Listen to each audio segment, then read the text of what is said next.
Seorang ibu itu kerjaannya 24 jam, 7 hari dalam sepekan. Dia tidak boleh izin sakit. Meskipun sakit dia tetap harus bisa ngurus rumah, harus bisa ngurus suami dan harus ngurus anak-anaknya. Dia tidak ada cuti tahunan. Dia nggak ada uang tunjangan hari raya. Dia mengerjakan segala sesuatunya tanpa dibayar sedikit pun. Bahkan kalau yang tadi UMR, kalau ini nggak dibayar sedikit pun. Padahal kalau kita lihat gaji UMR di Jakarta itu pembantu saja, kalau UMR itu 4,6 juta. Itu kerjanya cuma 8 jam sehari maksimal. Ibu-ibu kerja 24 jam sehari. Anak mau bangun jam berapa aja ibu nggak bisa bilang, maaf ini bukan jam kerja saya, ini jam istirahat saya. Nggak ada. Kalau begitu minimal ibu-ibu tuh digaji sebulan 4,6 kali 3 sebenarnya. Tapi ibu-ibu tuh nggak digaji. Materi apa yang pengen saya berikan ibu-ibu sekalian? Andaikan tidak ada harapan, tidak ada visi masa depan, tidak ada pandangan terhadap masa depan, maka nggak ada satupun ibu-ibu yang mau ngurus anaknya. Betul nggak? Maka itu yang terjadi di Jepang pada hari ini. Itu yang terjadi di Korea pada hari ini. Itu yang terjadi di negara-negara Eropa Timur pada hari ini. Itu yang terjadi di Amerika pada hari ini. Apa yang mereka stres? Mereka stres karena bahkan keluarga-keluarga itu sudah mau untuk berhenti punya anak. Mereka nggak mau punya anak sama sekali. Kenapa? Karena anak sama dengan beban. Paham ibu-ibu sekalian? Jadi gini, saya udah pernah cerita dan saya akan ceritakan lagi untuk biar ibu-ibu tuh sadar kenapa kita tuh beruntung menjadi orang-orang muslim gitu ya. Di Jepang Ustadz saya pernah jalan-jalan ketemu troli. Namanya troli pasti isinya adalah bayi dong. Wah ini kayaknya menarik nih, di Jepang ada troli. Biasanya kan orang-orang Jepang malas nikah, apalagi punya anak. Setelah kemudian usaha saya ngeliat, ternyata isi trolinya apa? Isi trolinya anjing, mohon maaf. Jadi orang di sana itu lebih masuk akal pelihara anjing daripada pelihara anak, kira-kira gitu. Nah, saya secara pribadi pengen buktiin, benar nggak sih orang-orang Jepang itu malas nikah dan malas punya anak, dan kenapa? Maka saya pas datang ke Jepang, saya nanya sama orang Indonesia yang sudah ke Jepang-Jepangan. Umurnya sudah lanjut usia, umurnya sudah 50-an tahun, lalu kemudian dia tinggal bersama istrinya tapi belum punya anak. Lalu saya tanya, Mas, kenapa orang-orang Jepang itu nggak mau punya anak dan kenapa Mas tidak mau punya anak? Saya langsung disodorin lembar perhitungan. Paham ibu-ibu sekalian? Coba Ustadz, ini adalah hitung-hitungan kami kalau kami punya anak. Dia bilang, lihat ini gaji kami Ustadz, ini pemasukan kami yang bulanannya segitu-gitu aja. Yang bulannya sudah pasti segitu-gitu aja. Ini tunjangan kami, ini tahunan kami dan segala macamnya, ini pendapatan kami. Sedangkan ini pengeluaran kami. Bayar sewa rumah berapa, bayar cicilan mobil berapa, makanannya berapa, perginya berapa, lalu kemudian segala macamnya berapa. Kalau dia punya kendaraan, maintenance kendaraannya berapa dan segala macam. Semua itu disampaikan sangat detail sekali. Kemudian dia nanya pada saya, Ustadz, masuk akal nggak kalau saya punya anak? Paham nggak sih? Masuk akal nggak kalau saya punya anak? Saya jawab, nggak masuk akal. Nggak masuk akal. Secara logika, kalau kita cuma mikir tentang beban, kita cuma mikir bahwa anak itu adalah sebuah hal yang harus dikasih makan, dikasih biaya, sekolahnya nanti gimana, nanti kuliahnya seperti apa, keperluan-keperluan lainnya gimana, sekolah pun nanti pergi camping, apalagi study tour dan segala macam. Itu pasti kita nggak bakal mau punya anak. Kenapa? Nggak masuk akal Bapak Ibu sekalian. Makanya orang Barat bilang orang-orang Muslim itu semuanya nggak terdidik. Kenapa nggak terdidik? Nggak sekolah mereka, nggak belajar akuntansi mereka itu nggak pernah belajar matematik. Kenapa? Karena mau-maunya mereka punya anak lebih daripada 3 per keluarga rata-rata. Itu anaknya orang Muslim rata-rata di dunia keluarganya lebih daripada 3. Mereka bilang makanya orang-orang muslimah itu semuanya terjajah gara-gara laki-lakinya memanfaatkan mereka untuk jadi pabrik anak. Paham? ini adalah penjajahan terhadap wanita. Mereka bilang, maka kamilah contoh perempuan-perempuan yang dibebaskan, perempuan-perempuan yang sudah pintar, intelek, maka kami nggak mau punya anak. Paham Bapak Ibu sekalian? Akhirnya sekarang apa yang terjadi pada peradaban mereka? Peradaban mereka, orang-orangnya sekarang mikir, pemerintahnya sekarang mikir gimana caranya agar mereka mau punya anak. Karena tanpa anak, peradaban pasti akan hancur. Paham sampai di sini? Tapi kalau orang itu nggak mikir masa depan, ngapain mereka mau punya anak? Paham ya? Maka Jepang itu begitu, sudahlah banyak yang bunuh diri, lalu nggak punya anak pula. Maka kalau ibu-ibu iseng, ketik di Google, coba aja ketik hitung mundur terhadap kepunahan orang Jepang. Coba lihat, itu ada tuh. Ada yang buat di website, itu hitung mundur kepunahan ras Jepang. Kenapa punah? Gara-gara mereka nggak mau punya anak dan mereka terus menerus bunuh diri. Paham ya? Jadi gini ngitungnya Bapak Ibu sekalian, coba lihat ya. Apa yang ditakutkan sama Eropa sekarang ketika orang-orang nggak mau nikah dan nggak mau punya anak? Coba lihat. Ibu-ibu di dalam dunia demografi, dalam dunia kependudukan ada namanya fertility rate. Namanya apa? Fertility rate. Dari situ nanti ibu akan tahu kenapa program KB itu 2. Nanti saya akan kasih tahu. Jadi ada namanya apa? Fertility rate. Ada namanya tingkat kesuburan. Tingkat kesuburan tuh gampangnya apa? Anak satu keluarga berapa? Itu tingkat kesuburan. Nih, saya ajak ngitung cara orang bodoh, tapi supaya ibu-ibu ngerti. Lihat ya. Ada 2 pasang keluarga, bapak, ibu. Jelas sampai di sini? Oke, berarti ada berapa generasi pertama? 4 orang. Masing-masing generasi punya anak 2. Masing-masing generasi punya anak 2. Berarti fertility rate-nya berapa? 2. Berarti satu keluarga ini punya anak 2, satu keluarga ini punya anak 2. Generasi pertama tadi orang tua mereka berapa jumlahnya? 4. Anak mereka berapa jumlahnya? 4. Berarti kalau 4 sama kurang atau nambah? Sama. Maka orang-orang demografi, orang-orang kependudukan mengatakan kalau fertility rate-nya 2, maka peradabannya stagnan. Apa? Stagnan alias mandek. Nggak jalan sama sekali, nggak berkembang sama sekali. Ada orang bilang, ya Ustadz, tapi kan kalau terlalu banyak kan itu kan masalah kependudukan. Siapa bilang? Itu kan yang bilang kan bukan kita. Orang-orang itu sebenarnya pengen supaya orang-orang muslim ini orangnya dikit, mereka yang banyak supaya mereka bisa menjajah negeri-negeri muslim. Kenapa? Karena salah satu peradaban itu ditopang oleh yang namanya jumlah manusia. Karena peradaban itu bukan tentang teknologi tapi tentang manusia. Paham sampai di sini? Nanti ibu-ibu akan ngerti kalau saya lanjutin lagi. Oke, berarti kalau anaknya 2 namanya apa? Stagnan, mandek. Lihat ya. Kalau anaknya satu keluarga ini anaknya 3, yang satu keluarga anaknya 3, berarti generasi bapak-bapak mereka berapa? 4. Bapak ibu. Anaknya berapa? 6. Namanya peradabannya berkembang atau ekspansi, atau peradabannya bisa diperkenalkan ke tempat yang lain. Ini adalah pengaruh kuantitas, karena kuantitas itu adalah syarat pertama dari kualitas. Bingung nih, ini coba nanti saya akan balik lagi ke kependudukan. Ada suatu hari ada seorang orang tua yang bilang pada saya, Ustadz, saya itu memang tidak punya banyak waktu untuk anak-anak, tapi kan Ustadz yang penting kan quality time, bukan kuantitinya. Yang penting kan waktu kita berkualitas, bukan kuantitasnya, jumlah waktunya, bukan, tapi kualitasnya. Benar atau salah? Nggak benar juga nggak salah. Kualitas penting, tapi Anda harus tahu bahwa kualitas yang paling pertama adalah kuantitas. Contoh, Anda sebulan itu beli sayur minimal 1 hari 30.000, dikasih sama suami 1 bulan cuma 300.000, kira-kira cukup atau tidak? Mau sekualitas apa aja ibu-ibu tetap aja kurang, paham ya? Jadi kuantitas itu syarat pertama daripada kualitas. Kalau kuantitasnya sudah nggak sampai, apalagi kualitas. Paham sampai di sini? Oke, berarti kalau masing-masing keluarga punya anak lebih daripada 2, peradabannya berkembang. Paham sampai di sini ya? Coba lihat, gimana kalau setiap keluarga anaknya 1?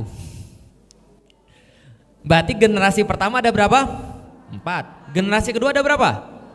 Bertambah tetap atau berkurang? berkurang. Itu yang terjadi pada Jepang.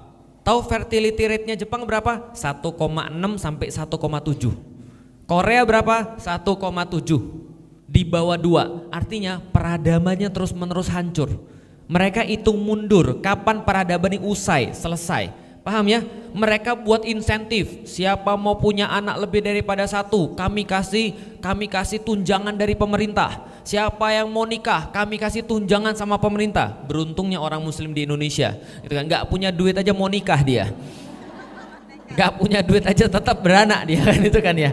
Ini orang-orang kita nggak ada masalah, mereka masalahnya itu menyusutnya peradaban. Sudahlah satu keluarga punya anak 1, yang satunya bilang kita child free aja, nggak usah punya anak karena nggak logis punya anak. Satunya homo, paham ibu-ibu sekalian? Artinya bermasalah besar ini. Orang-orang kehilangan daripada tadi, kehilangan namanya peradabannya. Paham sampai di sini ya? Sedangkan orang-orang muslim rata-rata 3,4 di dunia. Sehingga mereka nuduh kita tuh tidak intelek, kita itu tidak mikir. Padahal yang kita pengen cerita Bapak Ibu sekalian, kalau orang tidak punya harapan, maka dia pasti tidak akan mau punya anak. Maka harapan ini adalah sesuatu yang sangat penting di dalam agama sekaligus di dalam kehidupan. Oke, saya review dikit. Kemarin kita bahas apa? Sejarah. Kita bahas referensi. Kemarin kita bahas tentang kisah-kisah. Kita bahas tentang masa lalu. Masa lalu itu untuk apa? Masa lalu itu nggak ada gunanya sama sekali kita bahas. Jadi semua pertemuan kemarin itu nggak ada gunanya kita bahas kalau kita nggak punya masa depan. Maka Allah sampaikan di dalam Al-Quran, wal tangzur nafsum ma qaddamat ligot. Sesungguhnya manusia itu kenapa dia harus memperhatikan masa lalu, harus memperhatikan sejarah, harus memperhatikan kisah-kisah, harus memperhatikan referensi, karena mereka perlu itu untuk masa depan. Artinya kalau orang itu tidak yakin dengan masa depan, bisa dikatakan dia pasti mandek dalam kehidupan dia. Kayak orang-orang Amerika yang nggak mau punya anak karena sudah nggak ada harapan lagi. Untuk apa punya anak? Pertanyaannya begitu. Kalau ditanya sama ibu-ibu, untuk apa punya anak? Ibu-ibu bisa jawab, saya ini yakin besok ada akhirat. Saya ini yakin saya besok pasti mati. Karena saya yakin saya besok pasti mati, maka saya maunya ketika punya anak saya ada yang doain. Ketika punya anak nanti ada yang ngirimin pahala kepada saya. Minimal pas saya mati ada yang nungguin atau nyolatin saya. Kan itu kan ya. Kenapa? Karena kita rela untuk menderita demi masa depan. Itu penting banget. Itu penting banget. Itu yang membuat orang muslim jadi orang muslim. Keyakinan mereka tentang masa depan. Maka Allah senantiasa mengatakan iman itu adalah keyakinan dengan masa depan. Mangkana yu'minu billahi wal yaumil akhir. Siapa yang percaya dengan iman, lalu kemudian dengan percaya dengan kehidupan di masa depan tentang yaumil kiamah. Kalau kita nggak percaya dengan yaumil kiamat, kalau kita nggak percaya ada surga dan neraka, kalau kita nggak percaya besok Allah akan hisap kita, kita nggak bakal mau untuk taat pada Allah. Betul atau betul? Sekarang pertanyaan sederhana, kenapa ibu-ibu mau capek-capek, lapar-lapar di bulan Ramadan nahan makanan padahal makanan tuh halal di depan mata? Kenapa kira-kira? Allah bakal ganti yang lebih bagus. Yang aku serahkan cuma makan, itu pun gak selama-lamanya. Jam 6 nanti maghrib aku bisa makan, tapi ketika aku mau nahan sekarang, Allah kasih besok lebih besar, lebih bagus, lebih banyak. Kan gitu kan ya? Kenapa seorang laki-laki gak mau zina? Padahal zina tuh gampang banget loh. Banyak yang sudah jualan, apalagi zaman sekarang. Gitu kan ya? Bahkan orang-orang yang kayak kita kemarin cerita, anak-anak SMP aja sekarang tuh pergaulannya luar biasa. Mereka bukan hanya dibohongin sekarang, mereka mau zaman sekarang. Zina tuh gampang banget. Tapi kenapa seorang muslim tidak mau berzina? Dia bilang, karena aku bakal diganti dengan Allah yang lebih baik. Kan gitu kan ya? Maka keyakinan tentang masa depan ini sangat-sangat penting di dalam kehidupan kita. Kalau orang gak yakin dengan masa depan, dia tidak akan mau berusaha. Dia tidak akan mau istiqomah. Dia tidak bakal mau berkorban. Maka kunci di dalam keluarga, ketika kita pengen keluarga kita tuh sukses, kita benar-benar harus menanamkan anak kita untuk yakin dengan masa depan. Semakin panjang masa depan yang dia yakini, semakin jelas masa depan yang dia yakini, dia jadi anak yang kuat. Tapi kalau dia tidak yakin dengan masa depan dia tidak paham dengan masa depan dia jadi orang yang bingung di dalam kehidupan dia. Maka kalau kita lihat anak-anak zaman sekarang, banyak yang bingung ibu-ibu sekalian. Kenapa? Karena mereka nggak tahu mau jalan kemana. Contoh, nih aku kasih contoh ya, saya kasih contoh Bapak Ibu sekalian. Ada dua orang, satu ditanya, kamu mau kemana nak? Dia jawab, saya pengen pergi ke Bandung. Oke? Yang satu lagi ditanya, kamu mau kemana nak? Saya pengen pergi ke Turki, ke Istanbul. Oke, berarti satunya pengen ke Bandung, satunya pengen ke Istanbul. Kapan mau perginya nak? Yang ke Bandung pengen pergi bulan depan, yang ke Istanbul pengen pergi juga bulan depan. Pertanyaannya, siapa yang lebih banyak siap-siap? Yang ke Bandung atau yang ke Turki? Kenapa yang ke Turki lebih banyak persiapan? Karena jalannya lebih jauh. Orang yang jalannya lebih jauh persiapannya pasti lebih matang, lebih banyak dan lebih panjang, dan dia akan lebih semangat untuk di dalam hidupnya karena tujuannya mau pergi ke Turki. Paham sampai di sini? Contoh lain, ada dua orang anak di satu kelas. Ketika ditanya, "Dek, kamu nanti cita-citanya mau apa?" "Jadi juara kelas." Anak pertama. Satu lagi ditanya, "Kamu cita-citanya apa?" "Jadi juara se-Indonesia." Kira-kira yang mana akan lebih banyak belajar? Se-Indonesia. Dan orang yang cita-citanya lebih tinggi, visinya lebih panjang, masa depan yang dia yakini lebih bagus, dia akan lebih mudah untuk diajak maju daripada orang yang gak punya cita-cita. Kalau ada orang yang pengen cita-citanya, saya pengen jadi juara se-Indonesia, maka ketika dia dibilangin, kamu pengen jadi juara se-Indonesia? Iya guru. Kalau gitu coba lihat tuh, itu temanmu yang pengen jadi juara kelas aja, dia belajarnya 2 jam sehari loh. Kamu pengen jadi juara se-Indonesia, berarti kamu harus belajar lebih daripada 2 jam sehari. Bisa dipahami ibu sekalian? Kenapa orang-orang muslim itu orangnya hebat-hebat? Karena mereka bukan cuma mikirin dunia. Yang mereka pikirin tuh panjang sampai akhirat. Kalau orang yang mikirin dunia aja semangat, harusnya seorang muslim itu lebih semangat. Nih, saya mau kasih tahu lagi. Sekarang kita balik. Ceritanya tadi kan, kalau ada orang yang pengennya lebih tinggi, pasti usahanya lebih tinggi. Kalau orang yang usahanya lebih tinggi, pasti prestasinya lebih tinggi. Paham sampai di sini? Saya ulangi lagi. Anak yang pengen juara se-Indonesia akan lebih banyak berusaha daripada anak yang pengen juara hanya sekelas. Kalau dia usahanya lebih banyak, secara logika yang lebih berprestasi adalah anak yang pengen juara se-Indonesia daripada anak yang hanya pengen juara sekelas. Paham sampai di sini? Sekarang kita balik. Berarti kalau ada orang yang prestasinya biasa-biasa aja, berarti usahanya juga biasa-biasa aja. Kalau dia usahanya biasa-biasa aja, berarti cita-citanya pendek atau panjang? Paham sampai di sini? Nah, sekarang saya mau nanya pada ibu-ibu nih, tapi nggak usah dijawab, jawabnya dalam hati saja.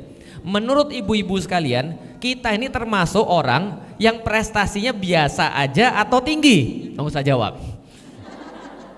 Sekarang tahu jawabannya kan? Kenapa kan ya? Kenapa anak-anak kita tuh biasa-biasa aja? Karena kita nggak pernah ngasih mereka cita-cita tinggi. Kita nggak pernah ngasih mereka sebuah pandangan ke depan. Nak, kamu tuh harus jadi ini loh nak. Nak, saya tuh pengen kita tuh jadi begini loh nak. Nak, kamu tuh lihat nih. Nah, itu yang hilang di antara orang-orang muslim. Dalam satu hadis Rasulullah Shallallahu Alaihi Wasallam itu pernah menyampaikan kepada para sahabat, lihat hadisnya, umat-umat di awal-awal,